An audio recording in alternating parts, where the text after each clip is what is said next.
Assalamualaikum warahmatullahi wabarakatuh. Kembali lagi bersama Ibu Popo di mata pelajaran yang sama ya, akuntansi keuangan. Kali ini kita akan belajar tentang harga perolehan aset tetap.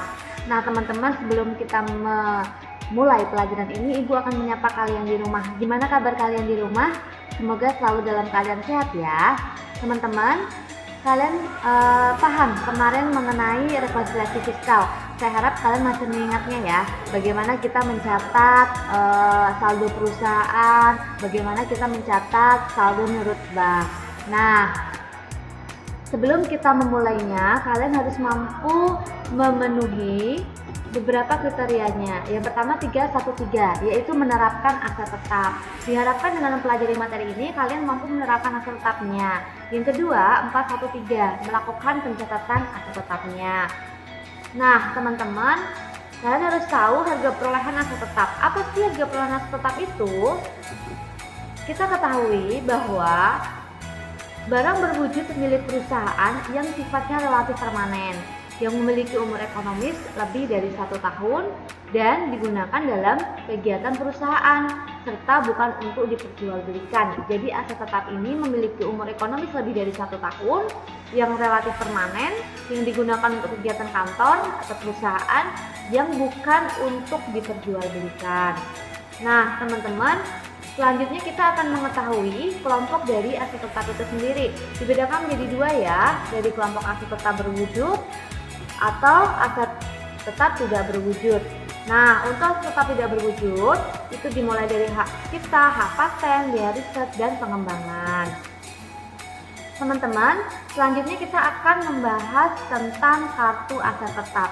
Di sini ada 3 kartu aset tetap. Yang pertama, kartu induk aset tetap. Nah, perlu kalian ketahui, kartu induk aset tetap ini digunakan untuk mencatat semua informasi secara lengkap yang dimiliki oleh perusahaan. Contohnya mengenai nomor aset tetap, nomor dan jenis aset tetap, tahun pembuatan, tanggal pembelian, persentase penyusutan, dan tempat operasinya. Nah, selanjutnya kartu eksploitasi aset tetap. Kartu ini digunakan untuk mencatat informasi mengenai beban-beban eksploitasi. Contohnya seperti apa? Seperti beban pemeliharaan, reparasi, penyusutan, dan pajak. Nah, yang ketiga ada kartu daftar inventaris. Nah, kartu ini digunakan untuk mencatat aset yang nilainya relatif kecil, tetapi mempunyai masa penggunaan lebih dari 1 tahun. Sampai di sini mudah kan? Yuk, kita lanjutkan ke tahap selanjutnya. Nah, tahap selanjutnya kita berbicara tentang aset tetap dengan pembelian tunai. Nah, kita harus tahu dulu aset tetap pembelian tunai ini diperoleh dengan pembelian dalam bentuk siap pakai, dicatat sejumlah harga beli, ditambah biaya-biaya. Contoh biayanya meliputi biaya bongkar, biaya pengiriman, biaya pemasangan, biaya masuk, pajak masukan yang tidak boleh dikreditkan. Setiap potongan dagang dan rabat dikurangi dari harga perolehan. Harga perolehan ditetapkan berdasarkan harga beli ditambah biaya-biaya yang sehubungan dengan usaha, penempatan aset tetap yang bersangkutan pada tempat dan kondisi yang siap digunakan.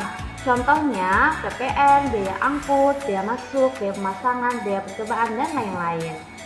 Nah, untuk pembelian aset tetap dicatat dalam jurnal pengeluaran kas.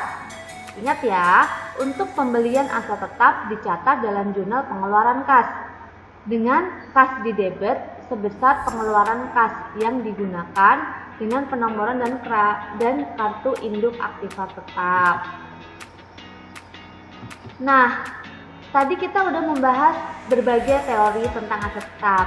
Nah, bagaimana kalau kita melihat kasusnya untuk pembelian dalam negeri? Yuk kita simak kasusnya.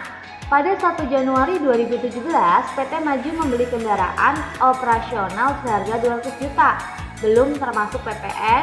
Bagaimana jurnalnya? Yuk kita lihat sama-sama.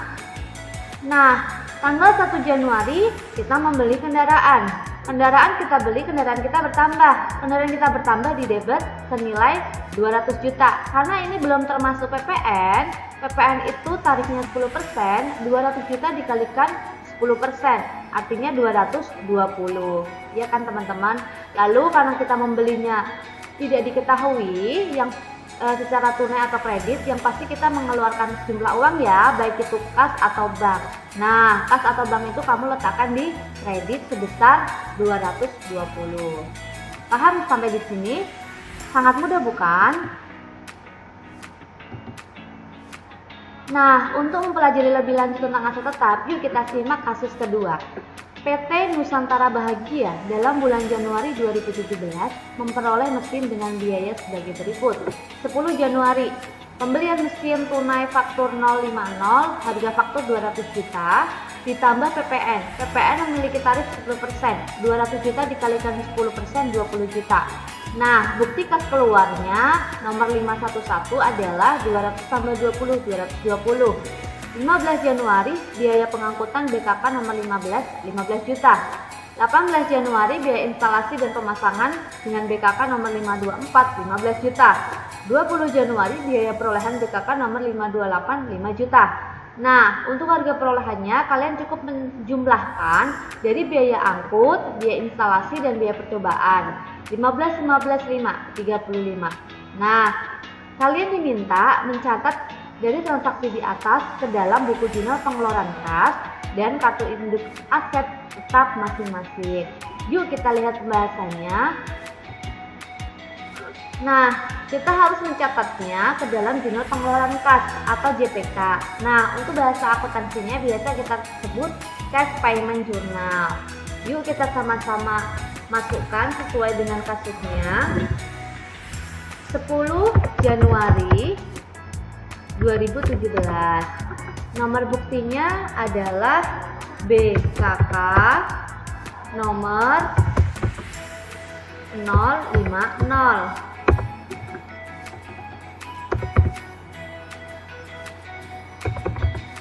BKK dengan nomor buktinya kita lihat dulu ya.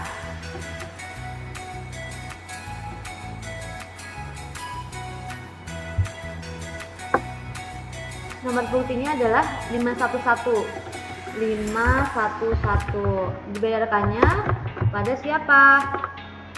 Untuk apa? Dibayarkannya untuk apa? Untuk pembelian tunai mesin. Di sini ya, pembelian tunai barangnya adalah sebuah mesin. Nah, karena kita membelikan tunai berarti utangnya kita abaikan. Nama akunnya adalah mesin. Nomor akunnya kita anggap aja 121. Jumlahnya adalah 220. Ya kan? 200 tambah 20 220. Nah, untuk kasnya juga sama, 220. Nah, selanjutnya adalah tanggal 15 Januari.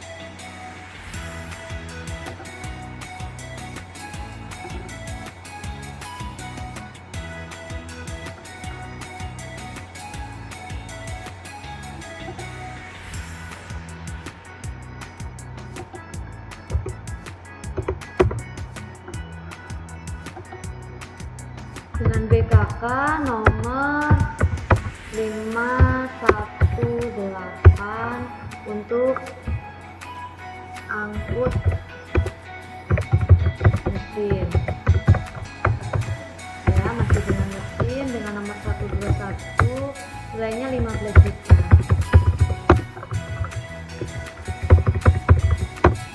Nah, selanjutnya tanggal 18 Januari 17 dengan nomor BKK nomor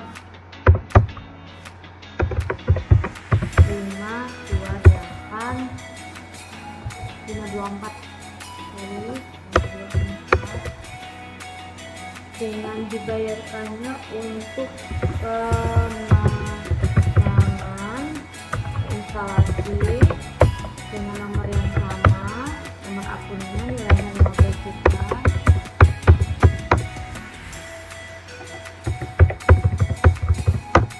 Nah, sekarang yang terakhir tanggal 20 Januari 17 dengan nomor BKK nomor 528 tentang percobaan,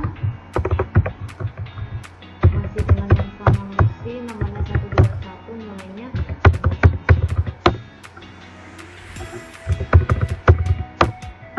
Nah, sampai di sini kita sudah selesai menginput jurnal pengeluaran kas atau CPJ. Selanjutnya kita akan menginput bagaimana untuk kartu induk asetnya ya. Nah, kelompok asetnya kita tuliskan di sini, kelompok aset tetap. Jenis asetnya adalah mesin ya, karena di sini mesin kasusnya. Nomor asetnya adalah 121, misalnya mesin itu nomor mesin 121, kendaraan 122 gitu.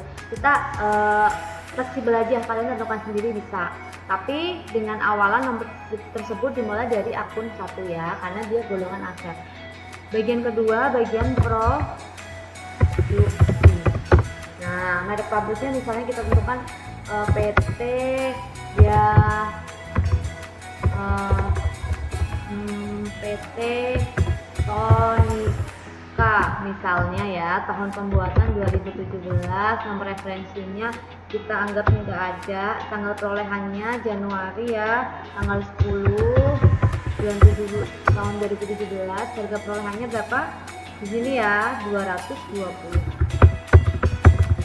Dengan nilai residunya kita tentukan tarifnya 10%, yaitu 20 juta. Dan tuntutannya adalah 10% ya. Nah, untuk penambahannya kita bisa masukkan biaya-biaya yang di sini, dari mulai biaya pengangkutan sampai biaya percobaan. Tanggalnya 15/1/17, keterangannya pengangkutan. Kita anggap ya biaya semuanya maksudnya di referensi 016.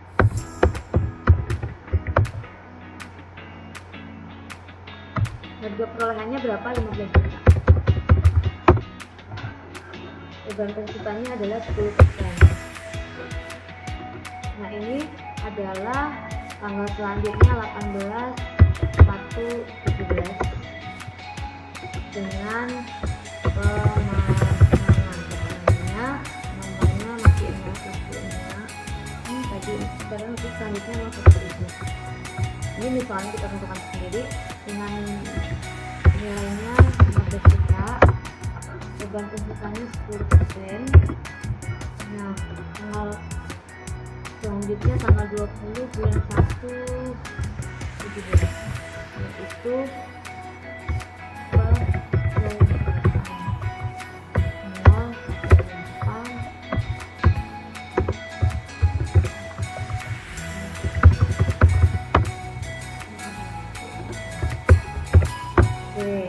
Nah, teman-teman, kita udah selesai menginput.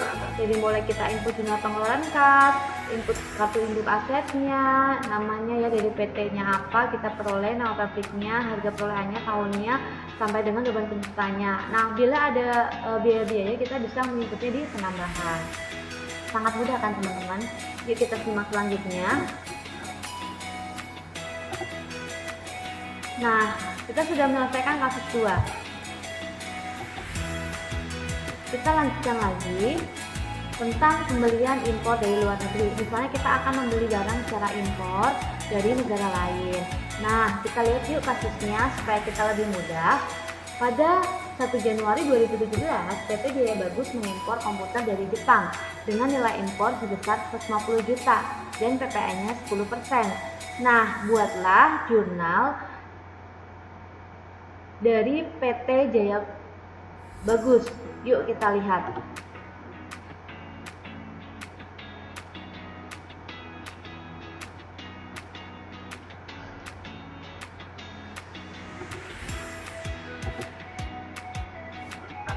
Nah, kita masukkan jika PT Jaya Bagus ini adalah PKP yang mempunyai API. Tanggalnya kita input sesuai dengan tanggal transaksi, yaitu tanggal 1/1/17. Nah, keterangannya kita masukkan jurnalnya ya.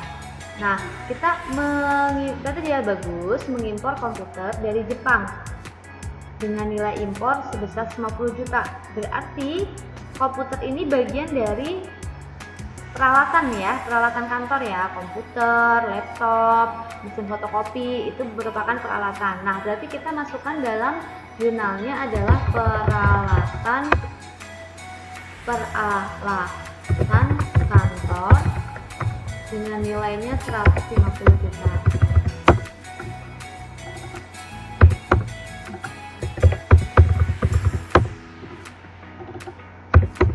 Nah, setelah itu kita lihat dan PPN-nya itu 10%. Berarti kita masukin ya. PPN masukkan 10% dari 150. Ya kan? Berarti kita melihat 10% dikalikan 150. Nah,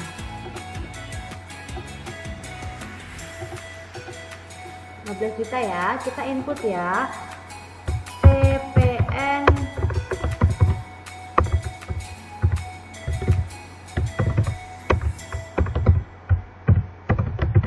masukkan sebesar 15 juta. Nah, 15 juta.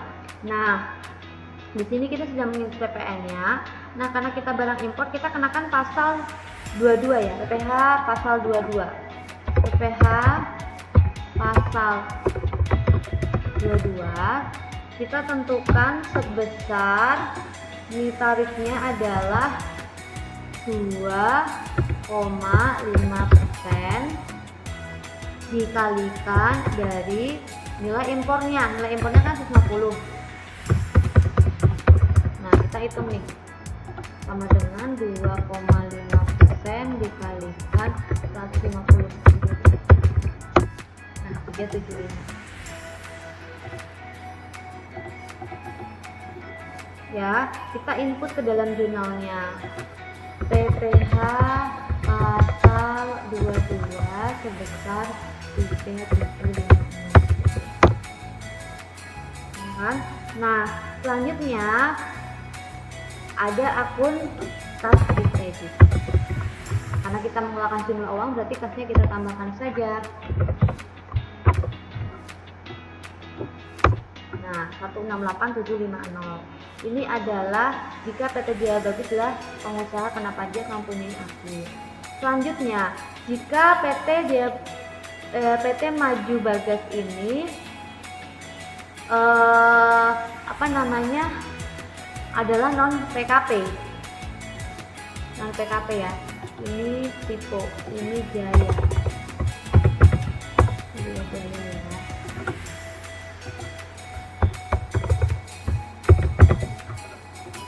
Nah, kita input nih tanggalnya sesuai dengan tanggal transaksinya ya. Kita input tanggal 1/1/17 dengan keterangannya adalah sama ya, konteksnya masih peralatan kantor karena kita masih mengimpor komputer dengan nilai 150. Nah, karena ini kita non PKP, berarti kita harus menghitung nilai komputernya itu sendiri karena bukan pengusaha kena pajak. Komputer tarifnya adalah 110% dikalikan dari barang impornya. Nah, sama dengan 110% dikalikan 150.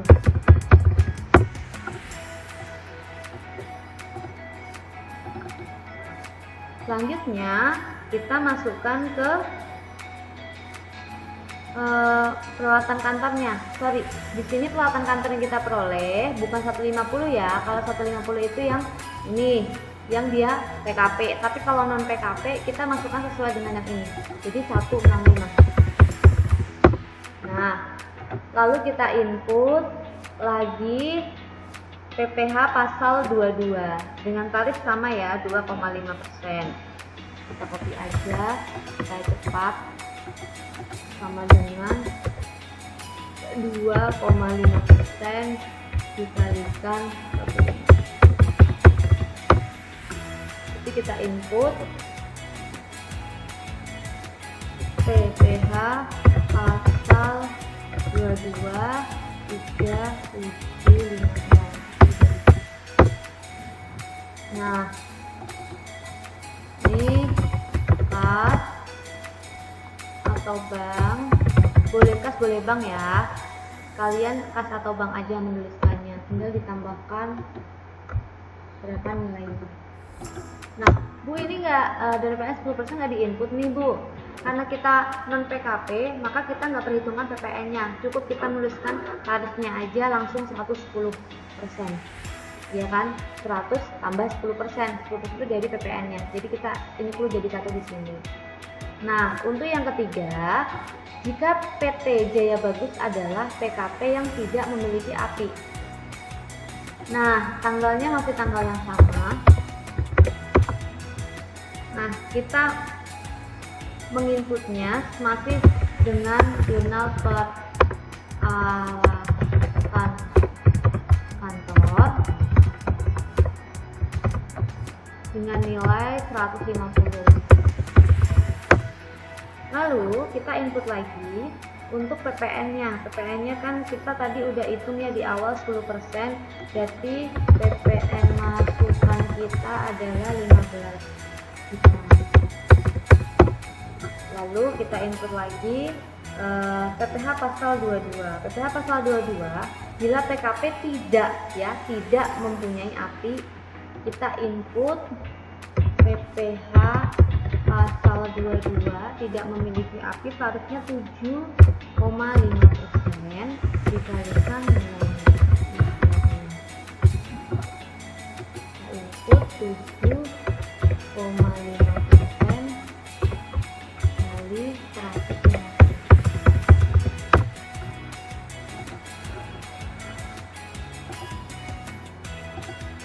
Nah, PPh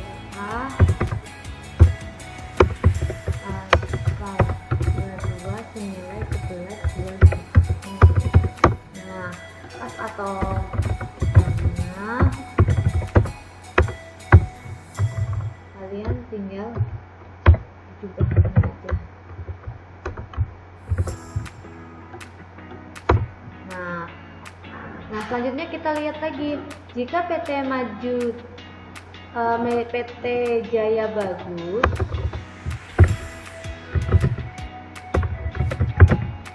adalah non PKP dan tidak mempunyai API. Jadi bukan PKP juga tidak mempunyai API ya. Nah, kita harus input sesuai tanggalnya seperti biasa. Keterangannya adalah peralatan kantor. Berapa nih peralatan kantornya, kita hitung dulu ya, karena dia tidak memiliki semuanya. Komputer, tarifnya tadi adalah 110% dikalikan 10 sama dengan 1,5% di 5 ya. Lalu kita masukkan lagi PPh pasal 22 dengan tarifnya sebesar 7,5% kalikan 150. Ini 7 ya, bukan pasal 22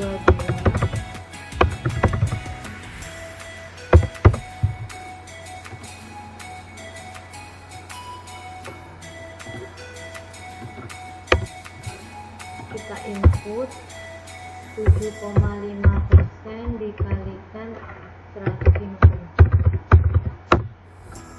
Nah, PPh pasal 22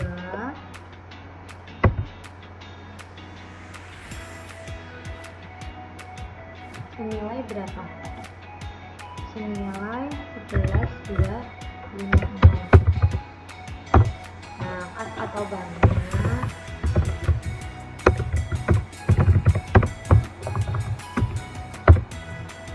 ini. Oke, sampai di sini bisa dipahami ya teman-teman. Kita sangat mudah sekali kan anak-anak ya. Kalian langsung bisa mengaplikasikan langsung di Excel kalau mau mencobanya, karena di Excel lebih mudah.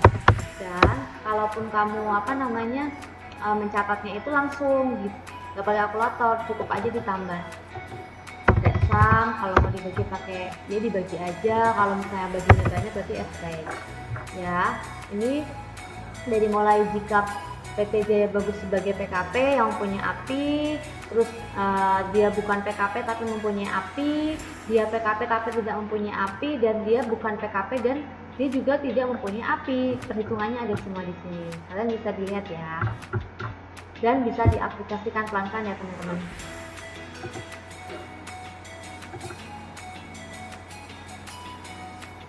Nah, selanjutnya kita akan melihat lagi bagaimana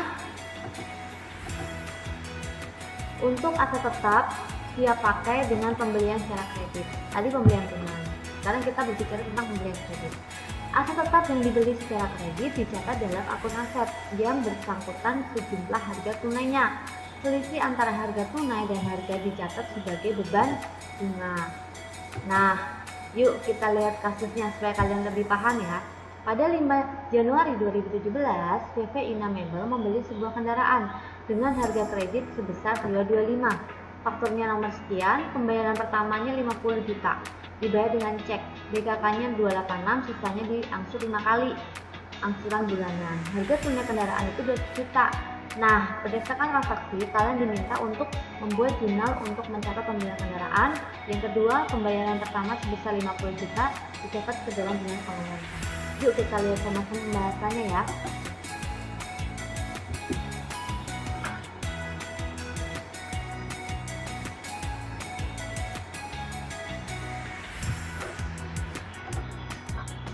Nah, langsung kita input aja sesuai dengan tanggal transaksinya, tanggal 5 Januari 2017. Nah, keterangannya apa? Kita input keterangannya sesuai dengan sesuai dengan keterangan di sini ya. Nah, kita sisipkan kolom satu lagi buat nomor fakturnya. Kelewatan nomor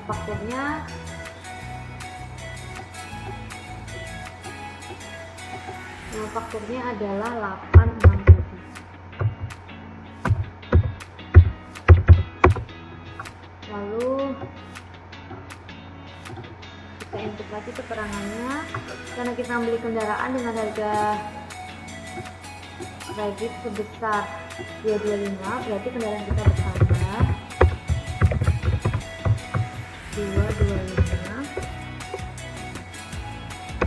Dulu kita lihat dulu sebesar 225 dengan faktur ini. Cara itu 225, namun kendaraan itu dibeli secara tunai 200 juta. Berarti kita masukkan yang harga tunainya ya, 200 juta.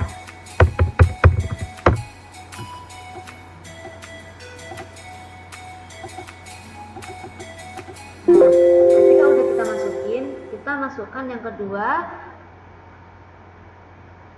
bunganya. Sepertinya kita melihat tadi ada bunganya ya, coba kita perhatikan lagi. Faktur pembayaran pertama 50 juta dengan sekian, sisanya dibayar 5 kali angsuran bulanan. Harga tunai kendaraan adalah 200 juta. Berarti kalau kita tunainya sekian, terus kita kreditnya itu 225, berarti bunganya kita berapa? Berarti dari 225 min 200 ya, berarti bunga bank beban bunga ya, bukan bunga bank, sorry, 25 juta. Nah, berarti kita adalah input utangnya, utang dagangnya ada berapa? 225. Oke. Nah, selanjutnya, jika pembayaran pertama 50 juta dalam buku jurnal pengeluaran kas seperti di bawah ini, kita input yuk.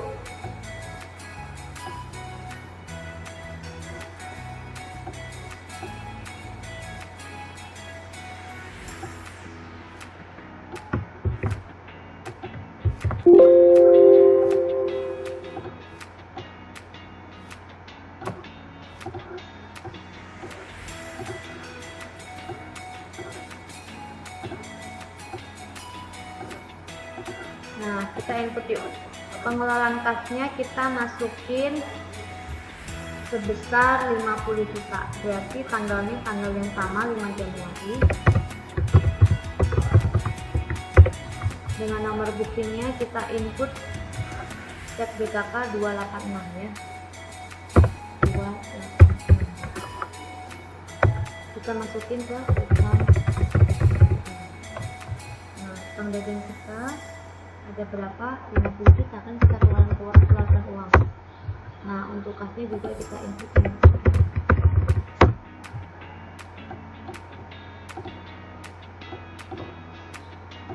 Nah, cukup mudah kan? Sampai di sini ya, kalian bisa melihat bagaimana kita menginput jurnal pengeluaran kasnya. Jadi mulai kendaraan 200 juta, beban bunganya kita input dan kreditnya adalah utang dagang karena kita belinya kredit, ya kan. Lalu untuk pengeluaran kas karena kita DP 50 juta, berarti uang kita berkurang 50 juta. Nah, utang dagangnya juga berkurang. Utang dagang berkurang di mana? Di kredit kan, di debit kan. Berarti kita SP 50 juta. Dibayarkannya adalah untuk utang dagang.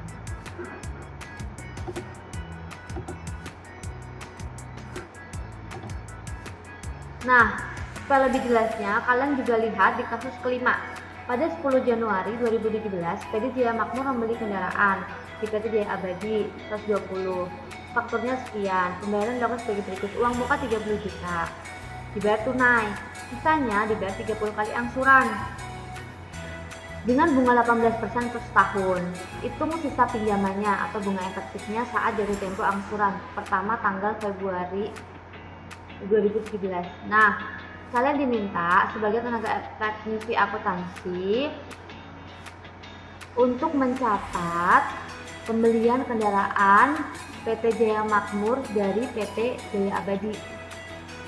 Nah, yuk kita lihat penjelasannya supaya lebih jelas.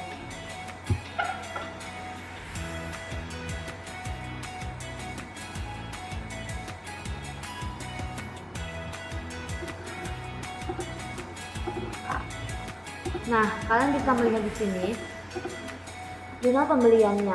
Kita lihat tanggal 10 Januari 2017, PT Jaya Makmur membeli kendaraan dari PT Jaya Abadi 120. Berarti kita tuliskan di sini tanggal 10/1/17. Ya, nomor buktinya sesuai yang di sini. Nomor buktinya adalah 857. Nah, dibayarkannya untuk apa? Untuk PT Jaya Abadi karena kita membelinya dari PT Jaya Abadi. Nah, pembelian apa nih? Akun pembelian? Bukan, karena kita tidak melakukan pembelian tunai ya. Kita pembeliannya kredit. Nah, kita masukin ke akun kendaraan.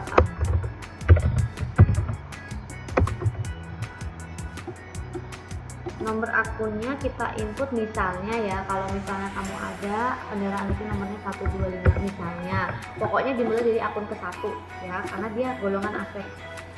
Lalu harganya berapa ini? Harganya 120.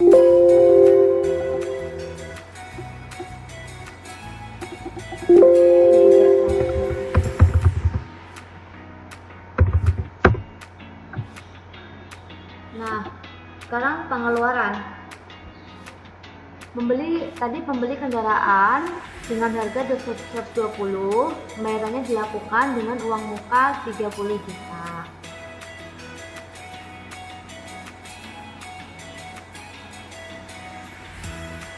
Kalau kita melakukan uang muka 30 juta, berarti kita mengeluarkan sejumlah uang 30 juta ya. Ini bukan kas ya, tapi ini utang.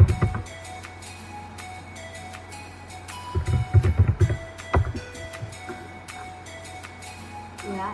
Nah, lalu yang selanjutnya ini kita input jurnal pengeluarannya dengan tanggal yang sama, yaitu tanggalnya 10 Januari.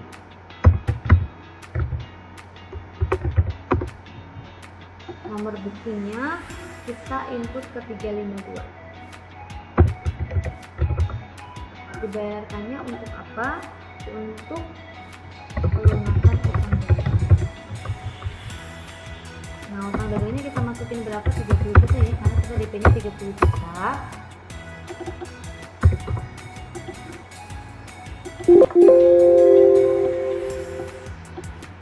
Nah, kasnya kita input juga sebesar 30 juta.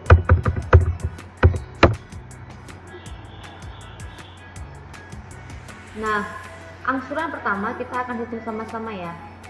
Angsuran pertama pada bulan 10 Februari 2017 dihitung sebagai berikut. Angsuran bulannya itu 90 juta.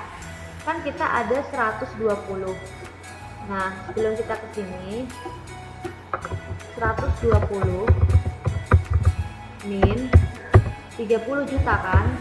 Karena kan kita udah lunasin 30 juta di awal. Berarti sisanya adalah 90. Iya kan? 90 juta ini dibagi selama 30 hari. Kan 30 kali, bukan 30 hari, 30 kali angsuran. Ini ya, 30 kali. Nah, berapa hasilnya? Kita hitung yuk. Sama dengan 90 dibagi 30. 3 juta ya. Nah, bunga 1 bulannya adalah 18%. Berarti kita tentukan di sini ya.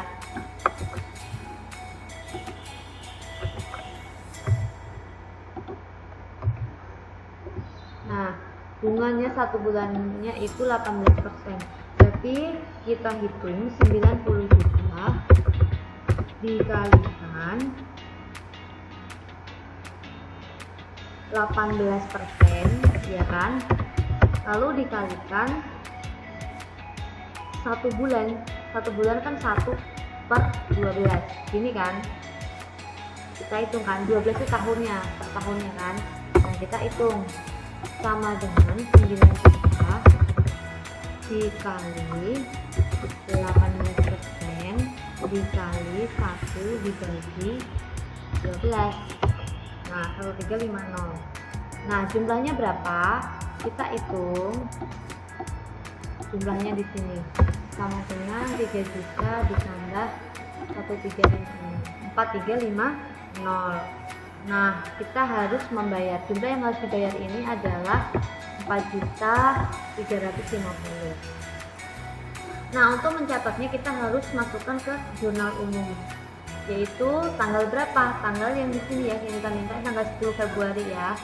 Tanggal 10 Februari 17. Nah, keterangannya kita input kendaraan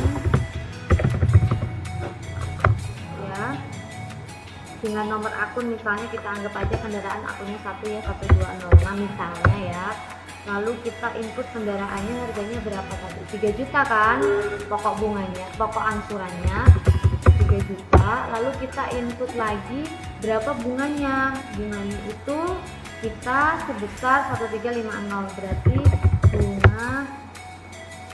beban bunganya senilai 1350.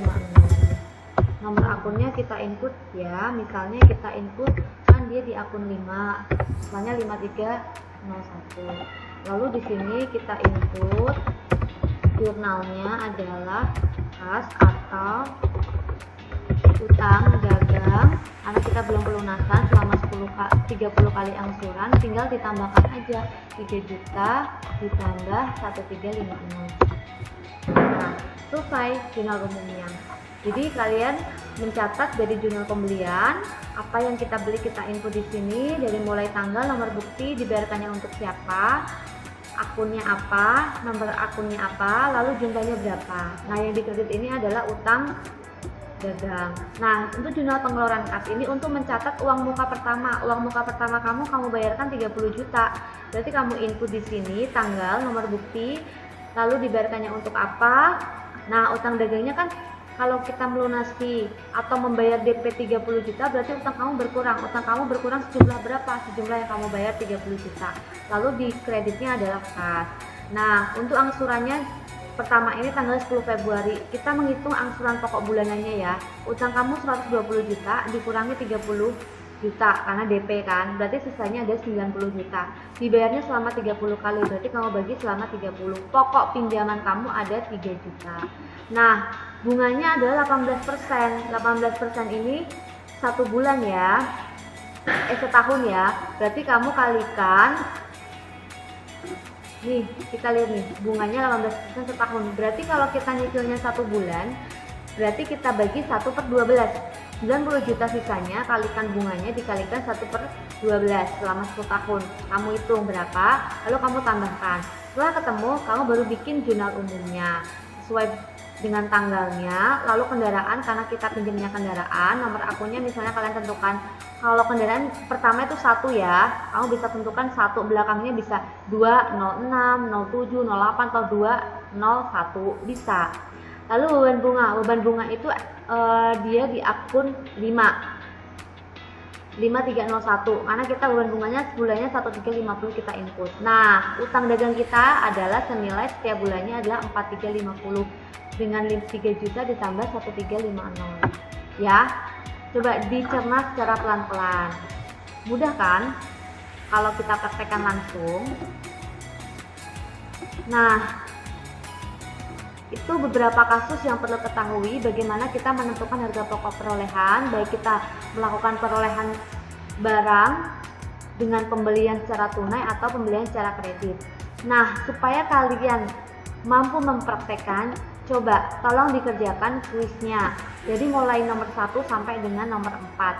Itu semuanya sudah kita praktekkan di awal. Coba kalian asumsikan, praktekkan. Cukup kalian tulis di buku besar jawabannya, soalnya juga ditulis. Lalu kalian jawab kasus-kasus berikut. Nah, hasil jawaban yang sudah kalian kerjakan, tolong kalian upload di Google Classroom ya. Besok hari Rabu, deadline pukul 5 sore. Nah, berikut teman-teman yang bisa Ibu sampaikan. Semoga pelajaran yang kita bahas hari ini bisa kalian pelajari lebih dalam lagi. Nah, jangan lupa ya teman-teman, untuk mendukung channel Ibu Akuntansi Mudah, kalian cukup menekan tombol subscribe. Juga kalian subscribe sebanyak-banyaknya di akun SMK Triguna 1956. Karena dengan subscribe kalian akan membangun channel kita bersama. Bersama kita bisa, SMK bisa. Terima kasih anak-anak untuk meluangkan waktu. Saya harap kalian mengerti ya paparan dari Ibu. Sekali lagi terima kasih. Wassalamualaikum warahmatullahi wabarakatuh.